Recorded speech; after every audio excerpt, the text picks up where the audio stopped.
పువ్వుల విషయం దగ్గరికి వచ్చేటప్పటికి మాత్రం మీరు ఎన్ని నామాలు చెప్తున్నారో అన్ని పువ్వులు వేస్తారు. ఎన్ని నామాలు చెప్తారు? చెబితే 108, లేకపోతే 1000 అంతే. 374 నామాలు చెప్తానండి, 456 నామాలు చెప్తానండి ఉండదు లోకంలో.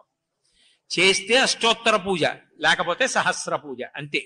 63, 76, 481, 523, 736 అలా ఉండవు నామాలు. 108, 1000 ఈ రెండే ఎందుకు ఉండాలి అంటే 108 నామాలతో పూజ ఎందుకు చేస్తారంటే ఈ సమస్త జగత్తు యందు కుక్క పుట్టనివ్వండి, పిల్లి పుట్టనివ్వండి, పంది పుట్టనివ్వండి, మనిషి పుట్టనివ్వండి, ఎవరు పుట్టినా మనం సనాతన ధర్మంలో నక్షత్రాన్ని ప్రమాణంగా చూసి చెప్తాం. తిథిని వారాన్ని చెప్పం, నక్షత్రాన్ని ప్రమాణం చేసుకుంటాం. అందుకే మీకు రామాయణంలో వారాలు ఉండవు. అసలు రామాయణంలో తిథులు నక్షత్రాలే ఉంటాయి. అసలు వారాలు చెప్పరు రామాయణంలో. అటువంటప్పుడు కలియుగంలో వారాలు చెప్తున్నాం మనం హోరని బట్టి. ఇప్పుడు ఎవరు పుట్టినా నక్షత్రమే చూస్తాం. ఏ నక్షత్రంలో పుట్టాడండి అని జాతకం వేస్తారు. మళ్ళీ శరీరం విడిచిపెట్టేసినప్పుడు నక్షత్రమే చూస్తారు. ఏ నక్షత్రంలో పోయాడండి అంటారు. దాన్ని బట్టి ఇల్లు వదలాలా వదలక్కర్లేదా, త్రిపాది నక్షత్రమా ఇంకోటా చూస్తారు. జనన మరణములు నక్షత్రాన్ని బట్టి ఉంటాయి. ఏ నక్షత్రంలో పుట్టాడో దాన్ని బట్టి గ్రహాలు జాతకంలో తిరుగుతుంటాయి. తిరుగుతున్నప్పుడు శుభాశుభముల యొక్క ఫలితములు ఇస్తాయి. ఒక ప్రత్యేక నక్షత్రంలో పుట్టాడు, స్వాతి నక్షత్రంలో పుట్టాడు అనుకోండి, ఇప్పుడు ఏలినాటి శనిలో ఉంటాడు. కాబట్టి అప్పుడు కించిత్ కష్టం ఉంటుంది. మరి ఏలినాటి శని వచ్చినప్పుడు, ఇప్పుడు నా కొడుకు ఏలినాటి శనిలో ఉన్నాడు అనుకోండి, ఈశ్వరా వాడిని ఎక్కువ కష్టపెట్టకు, వాడిని రక్షించు అని నేను అడగాలి. ఈశ్వరా మా ఇంట్లో కుక్క ఏదో ఫలానా నక్షత్రంలో పుట్టింది, సమస్త జగత్ ఆ 27 నక్షత్రాల్లోనే పుట్టింది. ఒక్కొక్క నక్షత్రానికి 4 పాదాలు. 27 × 4 108. 108 నక్షత్ర పాదాల్లో జగత్తులో ఏ ప్రాణి పుట్టినా ఆ ప్రాణులన్నీ సుఖముగా ఉండుగాక. మా ప్రసాదం తిన్న వాళ్లే బాగుండాలని అడగడం మన సంస్కారంలో ఉండదు. 108 నక్షత్ర పాదముల యందు పుట్టిన సమస్త ప్రాణిజాతము కూడా సంతోషముగా ఉండుగాక. 108 నామాలతో పూజ, 108 పువ్వులు. కాదండి నాకు 108 చెప్తే తృప్తి లేదండి, ఎన్నో చెప్పాలనుంది. సహస్రం అంటే సంస్కృతంలో 1000 కాదు, అనంతం. ఎన్నో చెప్పేశాడని ఇంకా ఎన్నో చెప్పేయాలంటే సహస్రం అంటారు. సంఖ్య 1000కి పరిమితం చేస్తారు. అప్పుడు సహస్రనామార్చన చేస్తారు.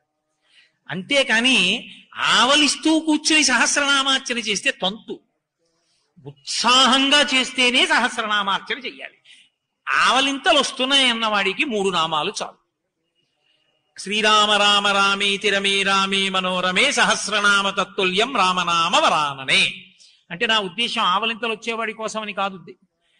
శ్రీరామ శ్రీరామ శ్రీరామ. ఎప్పుడు నువ్వు చాలా ముఖ్య కార్యంలో ఉండి ఆ రోజున అనుకోకుండా నిద్ర లేచి పూజకెడుతుంటే ఏదో ముఖ్యమైన కార్యం వచ్చేసింది, బయలుదేరిపోయి వెళ్ళిపోవాలంతే. ఇప్పుడు అలా బయలుదేరిపోవాలి, పూజ పూర్తిగా చేయడానికి అవకాశం లేదు. అప్పుడు ఇన్ని నామాలు చెప్పడం మానేసి శ్రీరామ శ్రీరామ శ్రీరామ అన్నాడు, అయిపోయింది పూజ. సహస్రనామాలతో పూజ చేసినట్టు. ఎందుకని? ఎప్పుడు నేను చెప్పింది సమయం తగినంత లేకపోతే, అంతేకాని నిద్ర 8ంటికి లేచి సమయం లేదనకూడదు. పూజ చేసుకునే వేళని కుదించవలసి వస్తే, అనుకోని పని తగిలి, అప్పుడు రామ రామ రామ అంటే చాలు 1000 నామాలు. ఎలా? అక్షరాల్ని అంకెల్లోకి మారుస్తారు సంస్కృతంలో. రా అంటే 2, మా అంటే 5. రామ రామ రామ 2 × 5 × 2 × 5 × 2 × 5. 2 5లు 10, 10 2 20, 25లు 100, 100 2 200, 205లు 1000. సహస్రనామ తత్తుల్యం రామనామ వరాననే. కాబట్టి రామ రామ రామ అంటే 1000 నామాలు చెప్పినట్టే. కాబట్టి ఇప్పుడు నామములతో పూజ చేసినప్పుడు పుష్పములను వాడడానికి కారణం, ఈశ్వరా మీరు మాకు చెవులు ఇచ్చారు, ఈ చెవులకు వినికిడి శక్తిని ఇచ్చారు. ఆ వినికిడి శక్తిని ఇచ్చిన కారణం చేత నేను ఎన్ని విషయాలు తెలుసుకుంటున్నానో, వాటి వలన నేను ఎంత మార్పు చెంది దగ్గరగా జరగగలుగుతున్నానో ఈశ్వరునకు కృతజ్ఞతగా మీ పాదముల యందు పుష్పములను సమర్పించుచున్నాను. నమః, నాది కాదు నీది. ఇది పంచసంఖ్యోపచారిణి అయినటువంటి అమ్మవారికి ఇచ్చేటటువంటి ఉపచారములతో పువ్వులతో పూజ చేయడానికి కారణం. ఇప్పుడు గంధ, పుష్ప, ధూప, దీప, నైవేద్యం. ఆఖరి ఉపచారం 5వ ఉపచారం నైవేద్యం. నైవేద్యం అన్న మాటకు అర్థం ఏమిటంటే ఈశ్వర తినండి అని పరమ ప్రీతితో పదార్థాన్ని అక్కడ ఉంచి పెట్టడం. మీరు ఇంత కృతజ్ఞతాభావంతో, ఇంత పరిపూర్ణమైన హృదయంతో, ఇంత సత్వగుణంతో పూజ చేస్తున్నప్పుడు మనసులో ఉద్వేగం ఉండే అవకాశం ఉంటుందా? ఉండదు. కాబట్టి రజోగుణ తమోగుణ భూయిష్టమైన పదార్థములు, ఉచ్ఛిష్టములు నైవేద్యముగా ఇవ్వకూడదు. ఉచ్ఛిష్టం అంటే ఆ పదార్థాన్ని ఇంతకు ముందు ఎవరైనా తిని విడిచిపెట్టారనుకోండి, అది ఉచ్ఛిష్టం అంటారు. ఉదాహరణకి ఏదో బయట మిఠాయి దుకాణం ఒకటి ఉంది, కోవా బిళ్ళలు అమ్ముతున్నాడు. ఎవరికో అరకిలో కోవా బిళ్ళలు అమ్మాడు. మీరక్కడ అరకిలో కోవా బిళ్ళలు అట్టుకొచ్చి ఈశ్వరుడికి ఇవ్వకూడదు. మీరు ఉచ్ఛిష్టం ఇచ్చారని గుర్తు. వండిన పదార్థంలో కొంత తినగా మిగిలినది నైవేద్యానికి పట్టుకొస్తే ఉచ్ఛిష్టము నైవేద్యము చేసినట్టు. అప్పుడు అక్కడ జరుగుతున్నది ఉపచారం కాదు, అపచారం, తంతు, పూజ కాదది. అందుకే నైవేద్యాన్ని వండుతారు దేవాలయంలోనే వండి బట్ట కప్పి తీసుకొచ్చి ఘంటానాదం చేస్తూ నైవేద్యం పెట్టి ప్రసాదం అని భక్తులకు ఇస్తారు. అది వైదిక మార్గం, అది కారణం. నువ్వు ఏం పెట్టు, ఎంత పెట్టావన్నదంత సంబంధం లేదు. పండు పెట్టు. రోజు ఇంట్లో పెట్టవలసింది మాత్రం ఏది పెట్టినా బెల్లం ముక్క పెట్టాలి. ఎందుకని అంటే బెల్లం ముక్క ఒక్కదానికే లోకంలో నిలవదోషం లేదు. నిన్న వండింది అన్న దోషం కానీ, నిలవబెట్టి తెచ్చింది అన్న కానీ దోషం కానీ ఉండదు. బెల్లం ముక్క కలిపి నైవేద్యం పెట్టాలి. అందుకే ఈశ్వరుడికి నివేదన చేసే పదార్థాలు బెల్లంతో వండుతారు తప్ప పంచదారతో వండరు, అది కారణం. కాబట్టి అలా ఇప్పుడు నివేదన చేసావు, ఈశ్వరుడు తింటాడా? నిజంగా ఈశ్వరుడు తినేశాడు అనుకోండి, పెడతాం ఆ నైవేద్యాలు? పెట్టాం. ఈశ్వరుడు తినే మార్గం ఒకటి ఉంటుంది, చూపుల చేత తినే మార్గం ఒకటి ఉంటుంది.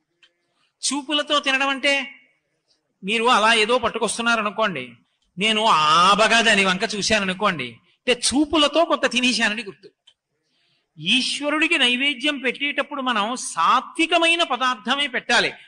సమోసాలు పెట్టకూడదండి, మసాలా దోశలు పెట్టకూడదండి అంటే పెట్టకూడదు. నువ్వు సత్వగుణంతో పూజ చేస్తున్నావు కాబట్టి సాత్విక పదార్థమే నైవేద్యం పెట్టాలి. ఈ నాలుక మీద ఎన్ని రుచులు అనుభవిస్తున్నావు! ఒక్క తీపిలోనే ఎన్ని రకాల తీపులున్నాయి. ఓటి మిఠాయి లడ్డు, ఓటి బూందీ లడ్డు, ఏదో ఇంకోటి రకరకాల తీపులు తింటున్నావా? కొత్త ఆవకాయ వచ్చిందంటే, కొత్త మామిడికాయ వచ్చిందంటే వెండి కంచం తాకట్టు పెట్టైనా ఊరగాయలు పెట్టుకు తింటున్నావా? ఇన్ని రకాల పదార్థాలు తిని తృప్తి పొందుతున్నావంటే, రోజు అన్ని వండుకు తింటున్నావంటే నాలుగు ఇవ్వబట్టి కదూ ఈశ్వరుడు, దాని మీద రసాంకురములను పెట్టబట్టి కదూ. కాబట్టి ఈశ్వర మీకు నేను కృతజ్ఞతనావిష్కరిస్తున్నాను. నైవేద్యమునందు భక్తితో చేస్తున్నాడు. నైవేద్యం అనేమిటి గుర్తు? నైవేద్య మంత్రాన్ని మనసుతో అనుసంధానం చెయ్యాలి. ఏమనుంది? 5 మాటలు వ్యాహృతులు ఇస్తారు, 5 మాటలు నోట్లో వేసుకుంటారు, అంటే యజ్ఞం చేసినట్టు. పుచ్చుకోండి, ప్రాణాయ స్వాహ, అపానాయ స్వాహ అని 5 మాటలు చూపించాడు. భావనలో ఎలా ఉండాలి? అది నివేదన అన్న మాటకు అర్థం. నైవేద్యము నివేదనము అంటే కలెక్టర్ గారికి నివేదించామండి అంటారు. నివేదన అంటే చెప్పుకొనుట. ఏమిటి చూస్తున్నావు, ఏమిటి ఆయనకి చెప్పుకుంటున్నావు అంటే, గబగబా తినకండి ఈశ్వర. భర్త గబగబా తినేస్తున్నాడు అనుకోండి, భార్య ఏమంటుంది? అలా గబగబా తినకండి, వెక్కిళ్ళు వస్తాయి, మెల్లిగా తినండి. ఎందుకంత తొందరగా తింటారు? మెల్లిగా తినండి, కాసిన మంచినీళ్ళు తాగండి మధ్యలో అంటుందా? అందా? ప్రేమ ఉన్న భార్య భర్తతో ఆ మాట అంటున్నప్పుడు మీరు భగవంతుడితో అనొద్దు, తొందరగా తినకండి ఈశ్వర, మెల్లిగా తినండి. మధ్యే పానీయం సమర్పయామి, మధ్యలో కాసిన నీళ్లు తాగండి. తీసుకున్నారా?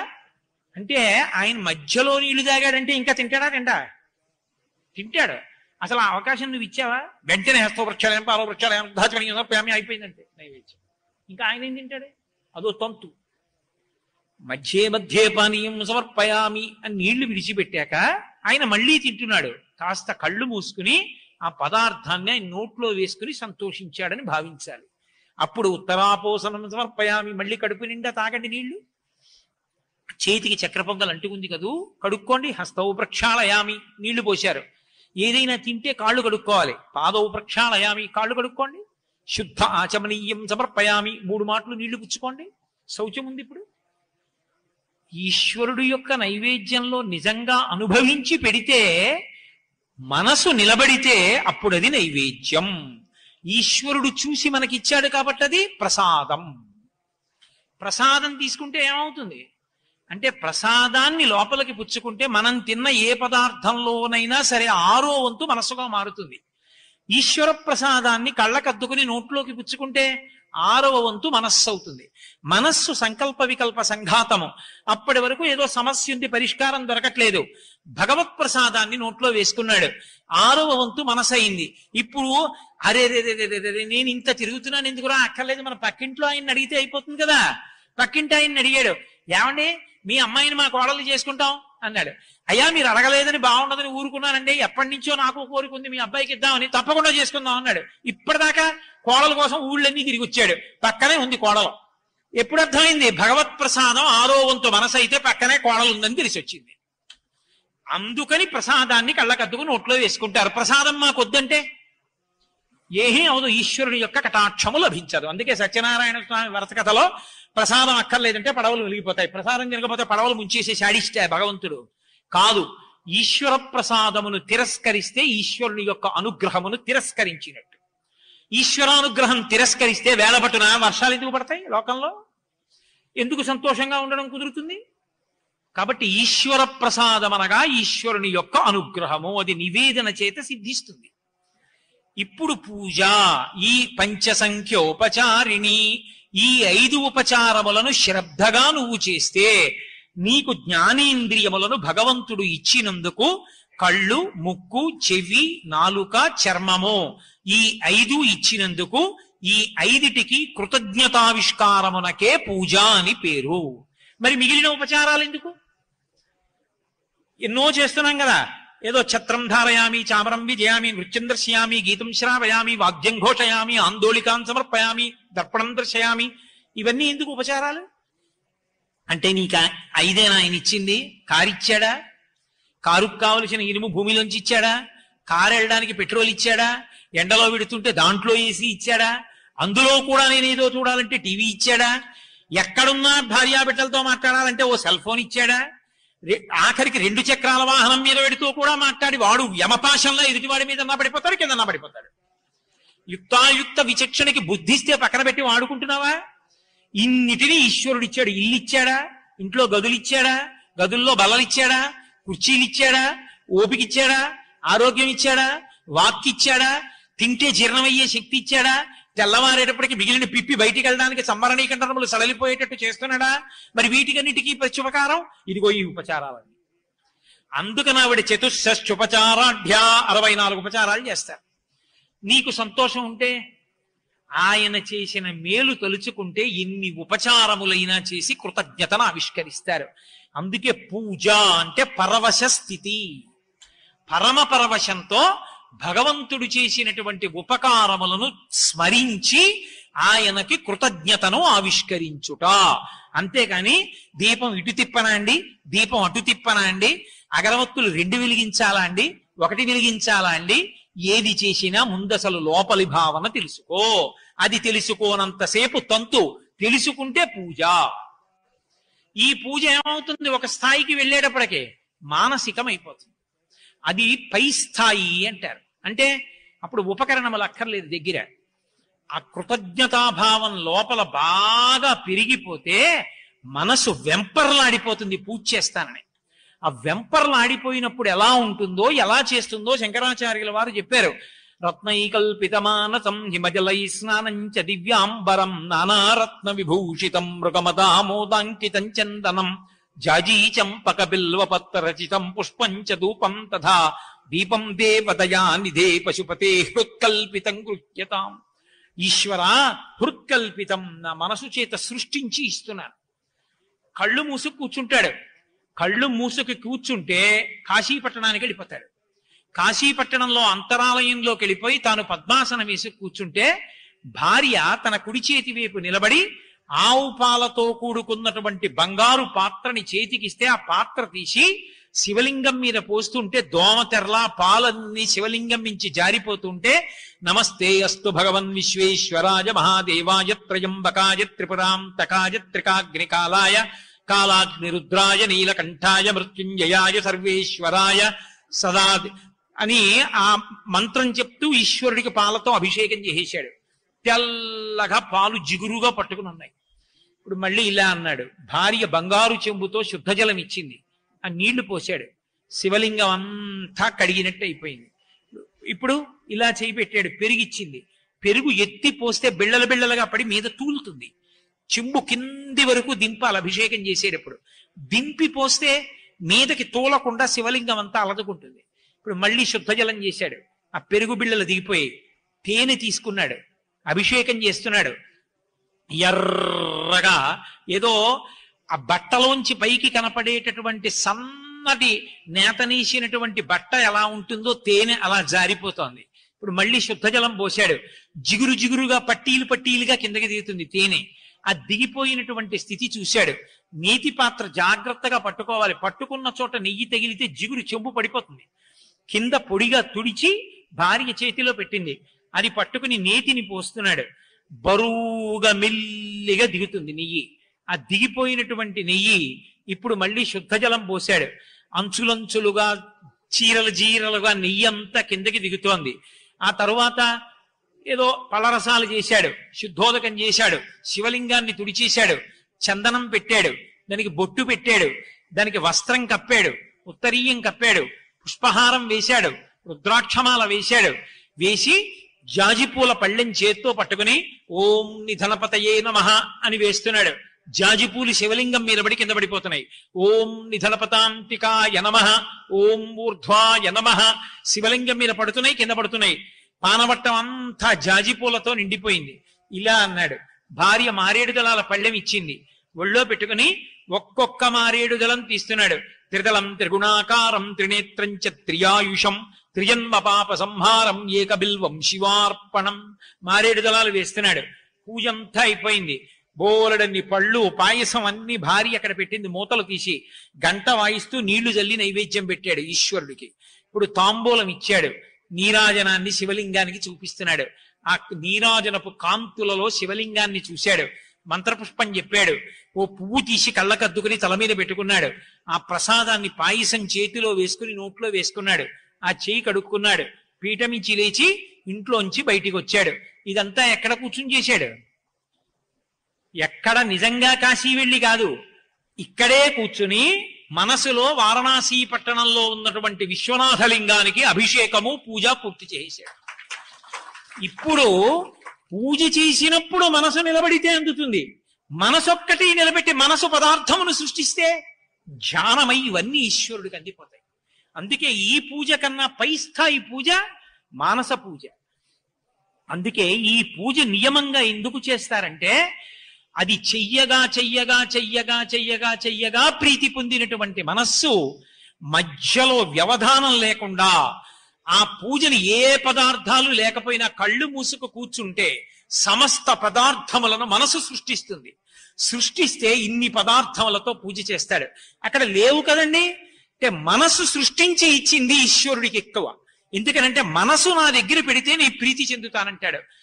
వటుర్వాగీహీ వా ఇతిరపి జటీవా తదితరో నరో వా యక్కశ్చిద్ భవతు భవకింతీన భవతి యదీయం హృత్పద్మం యది భవత దీనం పశుపతే తదీయస్త్వం శంభో భవతి భవభారంచ వహసి అంటారు శంకర భగవత్పాదులు. నువ్వు ఏం చేశావు కాదు, మనసు ఆయన దగ్గర పెడితే నీకు ప్రీతి. ఇప్పుడు మనసుతో ఇన్ని సృష్టించి అక్కడ పెడితే ఆయన పరమానందాన్ని పొందేస్తాడు. పొంది ఈ చేసిన పూజ ఒక్క ఉపచారం కూడా తక్కువ కాకుండా పరమేశ్వరుడికి అందుతుంది.